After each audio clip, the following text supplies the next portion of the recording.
समाजाची सामाजिक स्थिती सुधारण्यासाठी काम केले. महात्मा फुले यांचा जन्म 11 एप्रिल 1827 रोजी सातारा जिल्ह्यात कटगुण येथे झाला. त्यांनी आपले शिक्षण पुण्यातील स्कॉटिश मिशन हायस्कूल येथे घेतले.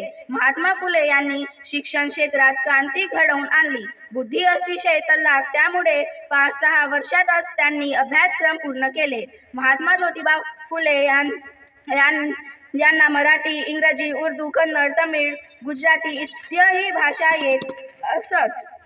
1148 साली पुण्यामध्ये बुधवार पेठेतील भिडे यांच्या वाड्यात पहिली मुलींची शाळा काढून तेथील शिक्षिकेची जबाबदारी सावित्रीबाईंवर सोपवली. 3 जुलै 1851 रोजी चिपळूणकरांच्या वाड्यात मुलींची दुसरी शाळा तर 17 सप्टेंबर 1851 रोजी रास्ता पेठेत तिसरी शाळा स्थापन केली. यानंतर 15 मार्च 1852 रोजी बेताळ पेठेत भिडे यांच्या वाड्यात मुलींची अजून एक शाळा सुरू केली.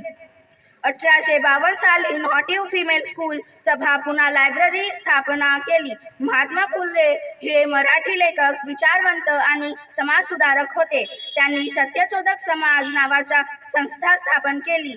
शेतकरी आणि बहुजन समाजांच्या समस्यांसाठी केंद्रस्थानी ठेवून पुरोगामी विचारांची मांडणी केली आणि महाराष्ट्रातील स्त्री शिक्षणाची मुहूर्तमेढ रोवली.